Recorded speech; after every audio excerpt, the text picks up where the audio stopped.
வணக்கம் நண்பர்களே, இந்த வீடியோவில் நம்ம பார்க்க போகிறது எப்படி நம்ம ஸ்டாக்கை சூஸ் பண்ணுறது. ஒரு ரியல் எக்ஸாம்பிள். ஷேர் மார்க்கெட்டில் எல்லாரும் சக்ஸஸ் ஆகிறது கிடையாது. சரியான டயத்தில் சரியான டிசிஷன் எடுக்கிறவங்க மட்டும்தான் சக்ஸஸ் ஆகிறாங்க. ஸோ ஷேர் மார்க்கெட்னா என்னன்னு முழுசாக தெரிஞ்சுக்கிறது நல்லது. நம்ம எல்லாருக்கும் முதல்ல வர சந்தேகம், ஸ்டாக் மார்க்கெட்டில் ஸ்டாக்கை எப்படி சூஸ் பண்ணுறது. நீங்கள் சூஸ் பண்ண போகிற ஸ்டாக்கோட பேக்ரவுண்டை செக் பண்ணணும். அதாவது net profit, current financial growth and future growth. இப்போது அந்த ஸ்டாக்கு வேல்யூபிள் டு பையான்னு பார்க்கணும். எக்ஸாம்பிளுக்கு நான் பிக் பண்ண 2 ஸ்டாக்கை பார்ப்போம். ஒன்று மணப்புரம் ஃபினான்ஸ், இன்னொன்று டாடா மோட்டார்ஸ். மணப்புரம் ஃபினான்ஸை நான் கொஞ்சமாக அக்குமுலேட் பண்ணேன். அந்த அக்குமுலேட்டட் ப்ரைஸ் பர் ஷேர் வந்து 155.32 இப்போ கரண்ட் ப்ரைஸ் வந்து 314.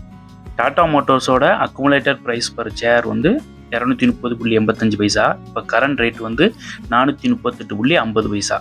ஸோ இந்த 2 ஸ்டாக்கோட ஆல்மோஸ்ட் ப்ராஃபிட் வந்து 95%. ஆனால் இப்போது இந்த 2 ஸ்டாக்கும் கன்சிடரபிள் ப்ரைஸில் இல்லை. இது மாதிரி பயனுள்ள தகவல்களுக்கு எங்கள் யூடியூப் சேனலை சப்ஸ்கிரைப் பண்ணுங்கள்.